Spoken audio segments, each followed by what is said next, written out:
Let's start with the opening verse. There's no more. They chant call and response. The Dharma is vast and subtle.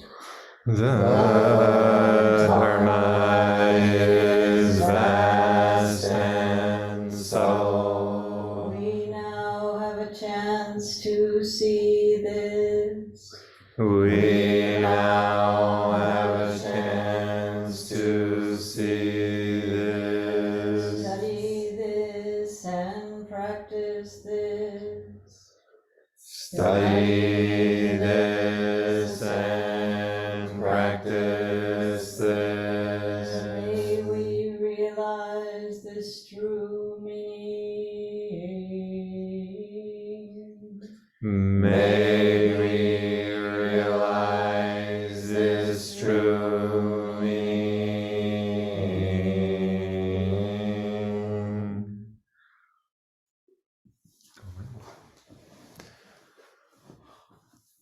Good to see everybody, and thank you once again for making it out, or carving this weekend out for your practice.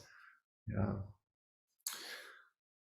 As I was thinking about what to share in this first talk, I was doing some research for something else, and then I thought, oh, wait a minute, this might be a good. I started taking notes and things. This is my Dharma talk. So it's nice when things blend like that. And so what I want to talk about is what's called Bendo in Soto Zen. Bendo. The Do of Bendo is the Tao of the way. Right, so the Do, or the Tao, Do in Japanese, Tao in Chinese, the way in English. The way is a really common expression in Taoism, Confucianism, Buddhism, in Asian culture in general. And we're in the United States coming to understand the usefulness of a term like this, the way. What is the way? What is the way? It's a question we can wrestle with. What is the way? There is the way within a temple of how to do things. And then there is each of our individual ways. We are all on a particular path. And so our practice is about merging these two ways. There's the way of how to be in a temple, and then there's our individual way. So that's what I would like to begin to think about. Now, if you put the word Ben, the character Ben, in front of that, so what is Ben? The Ben is, if you look at the Chinese characters, there's one Chinese character rather, you can split it up into three separate parts: the left part, the right part, and the middle part. The left and right part of this character means strife or distress or toilsome. And the central character means, it's sometimes written as knife, and it's sometimes written as strength or power. It almost feels to me like being between a rock and a hard place. We have that expression in English, being between a rock and a hard place. So you have this strength in between distress or toilsomeness.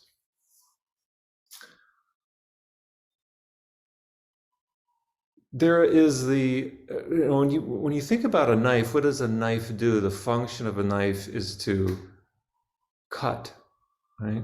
And when you're cooking, you need to be careful with how you're cutting, not just so you're not don't accidentally cut yourself, but how you're cutting the vegetable. Right? What's the shape you're trying to make?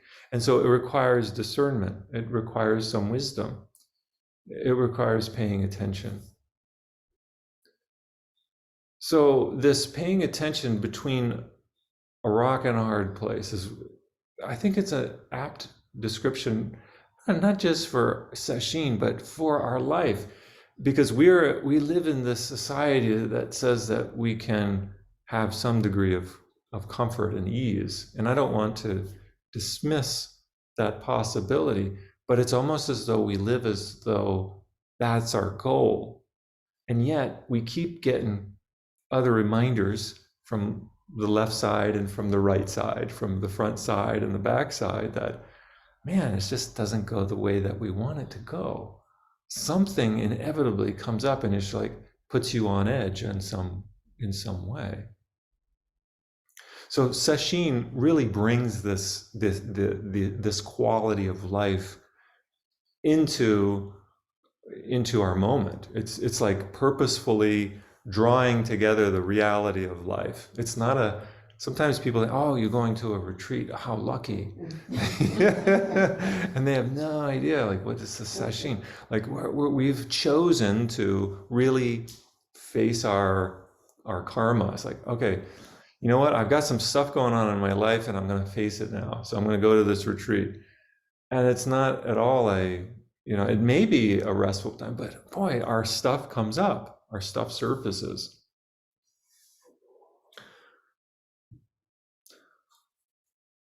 We're not being, in this moment, we're not being requested to suspend our wisdom, just like that knife in the center of this strife, or that power. We're not being requested to suspend our wisdom. We're being requested to make some discernments. Sesshin could be an opportunity for us to discern. Maybe there's something that we need to discern in our life. It's not about the Buddha way. It's about our life. It's not about getting clearer on Buddhism. It's about getting clearer about our life. So this is the question we can ask ourselves, is how to manifest Buddhist theory into the concreteness of our daily life. How do we manifest theory into concrete reality? This is what we call practice. That's what practice is. Zazen is an example of the attempt to manifest theory into reality. The theory is that we are all awake and Buddha. When we sit Zazen, it's manifesting that awakeness in body form. Or maybe another way is thinking about this is, how do we manifest the Dharma into our life? The Dharma meaning truth. How do we manifest truth into our concrete life?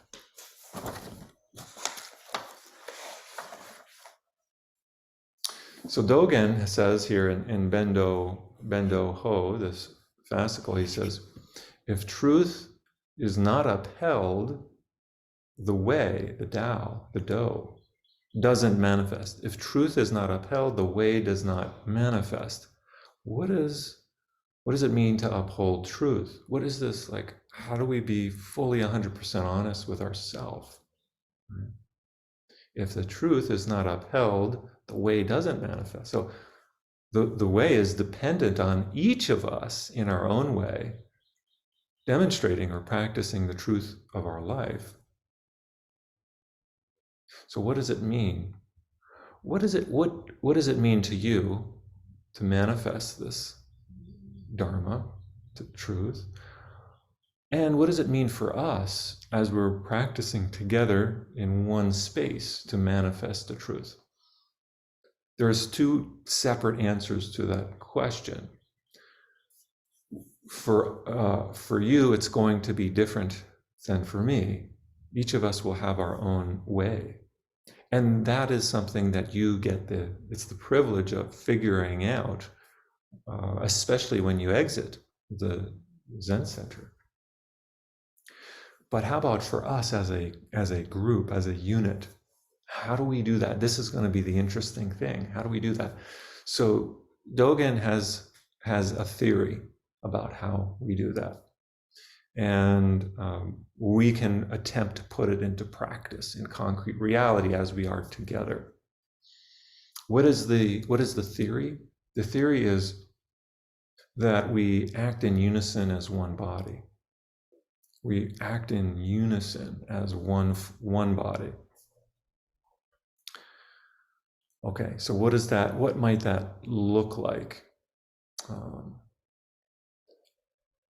So for example, when we do Zazen together, a couple things are happening. First of all, we're all doing Zazen. We're all sitting in the same space together. And my teacher would often say, we're like the different parts of the body, of the bigger body, each of us. And that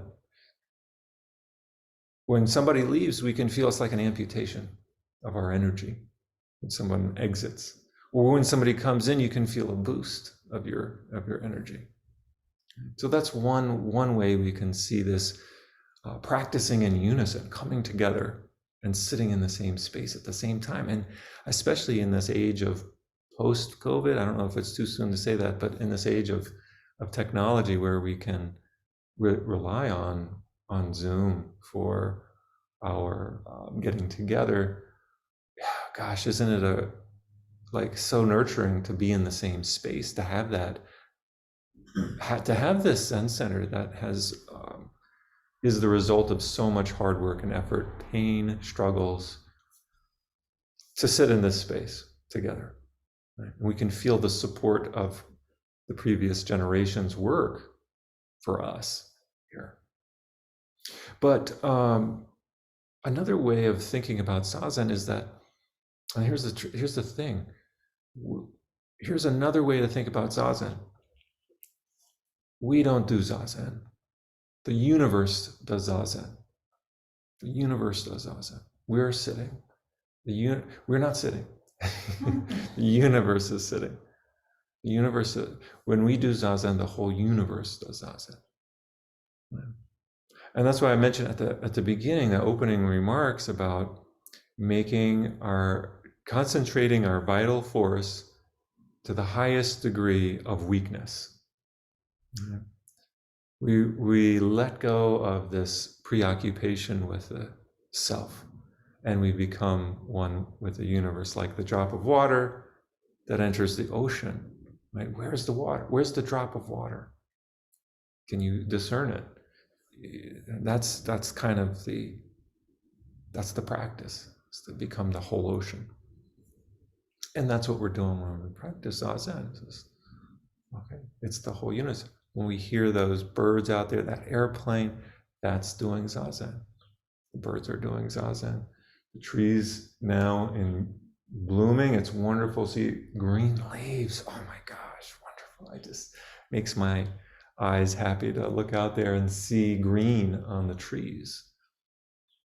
Right? Open the windows and feel the fresh air. The fresh air is doing Zazen too.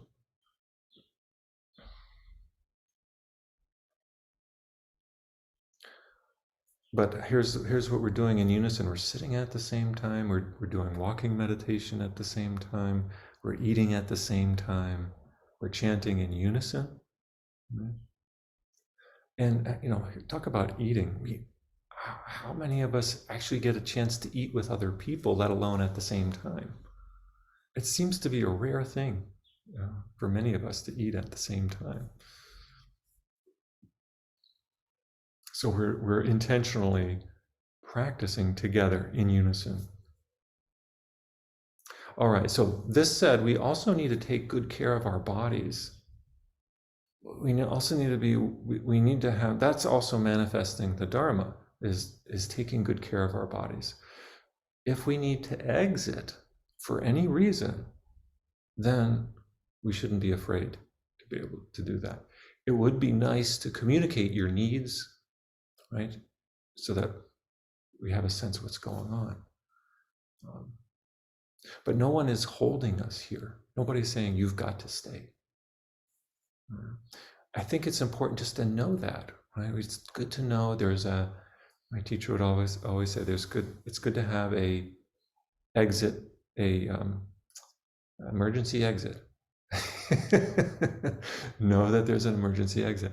When she was doing her training in Japan, her mantra that got her through, and this may be not, I hesitate to say this to you because maybe it calls up different thoughts, but she would say, she lived in Japan for 23 years, first of all, and 15 of those years were in monasteries.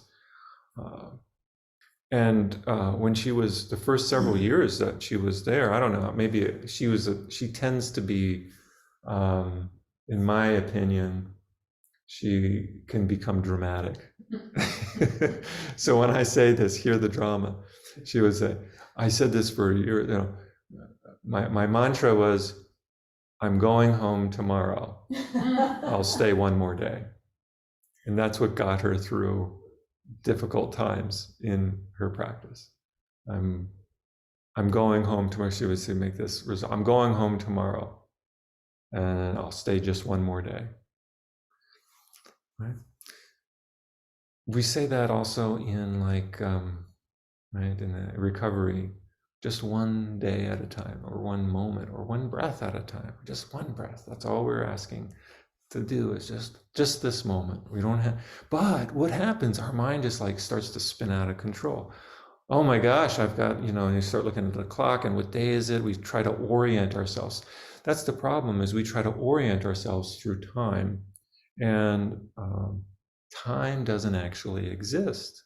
There is no such thing as Friday afternoon. That's a construct of the mind, Friday afternoon. It's just this. It's just this moment right now. We've labeled it for the sake of organizing society, and we need to do that, but we've carved out this particular time. We've used our knife to carve out this particular time to experience no time.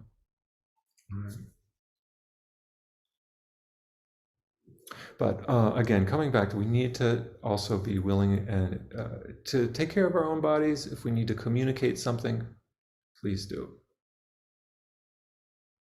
Sesshin is not about us individually having a special experience. We can just take that off the table. We don't have to anticipate something special happening here. That might be a major letdown.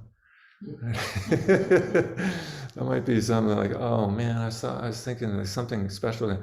I don't know what's going to happen for you. I don't have anything planned. I'm not serving something special for Dharma dinner. It's like, well, we don't know. We don't know. But you don't have to come with an expectation that something is going to happen. Right? We don't have any expectation around that. Rather, it's about clarifying your or our identity with the cosmos. It's about clarifying that our identity is equal to the cosmos. That's all we're doing. Right? Those birds out there, that's also myself. Those cars out there, that sound. All right.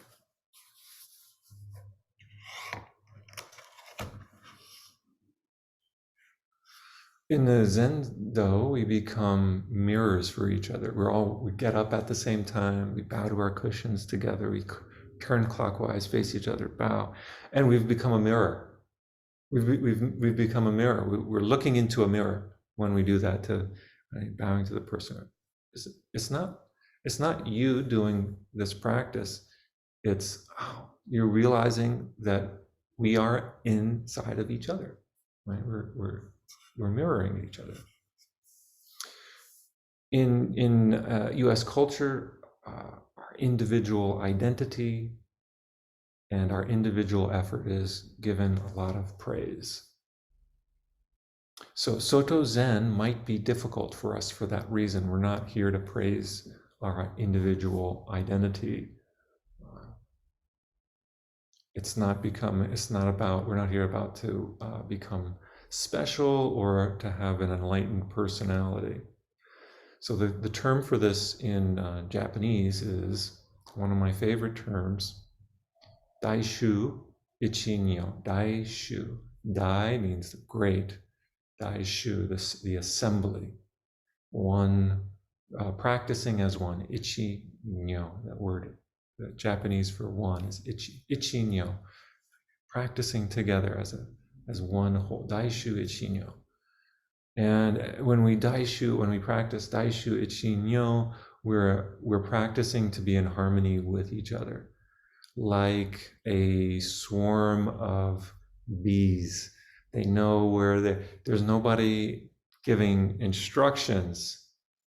I'm just playing my particular part here. My part is to offer a talk at this moment, but we're all in this together, and we are self-directed. You know what to do, but we might have different jobs to do, and you might need a little bit of like pointing in this way or that way, but it's your job, right? And we figure it out. We become like those bees in their hive, and everybody knows what to do. There's no bees going to school with another bee at the head of the class with a chalkboard and writing up there. There's some respect for the inherent wisdom of each of us here.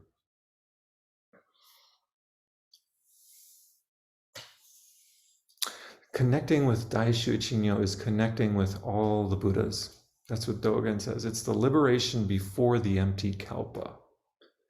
It's what's called Shusho Ichi-nyo. Practicing Shusho Ichi-nyo. Practice and enlightenment are one. What does it mean to have liberation before the empty kalpa? All right. In the fascicle, the Mountains and Water Sutra, I'm just going to conclude on this note.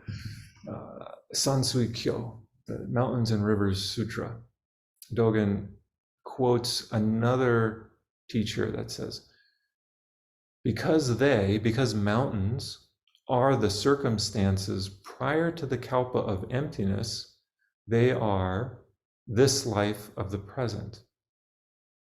Right. So this Dogen saying, because mountains are the circumstances prior to the kalpa of emptiness, they are this life of the present. A kalpa, prior to the kalpa of emptiness. So a kalpa, it's a huge expanse of time. We can think of it in terms of billions and trillions of years, even. And in Buddhist cosmology, there's said to be 4 kalpas, right? The first one is the kalpa of arising. This is giving birth. This is like the start of the Big Bang, right? Giving birth to the universe. There's the kalpa of abiding. Maybe that's where we are right now, where the universe is maintained. There's the kalpa of destruction, where the universe is destroyed. And then there's the kalpa of emptiness. So prior to the empty kalpa doesn't actually mean the kalpa of destruction. Right? It means before anything, even before the Big Bang. Before discrimination arises. Before discrimination arises. Practice and enlightenment are one.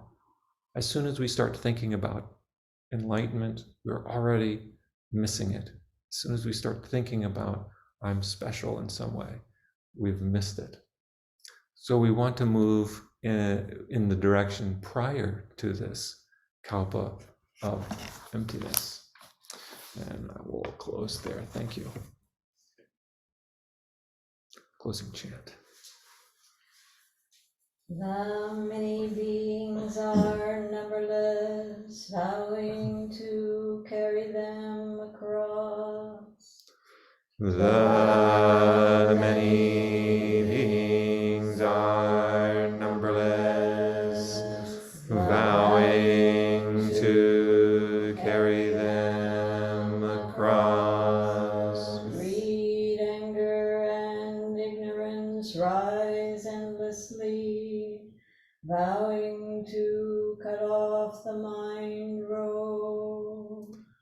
Greed, anger, and ignorance rise endlessly, vowing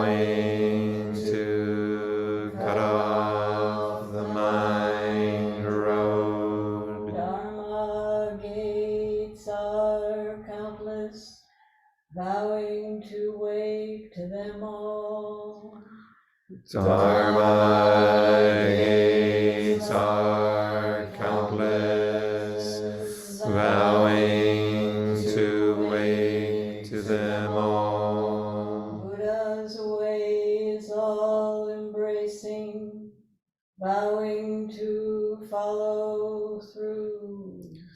Buddha's way is all embracing, vowing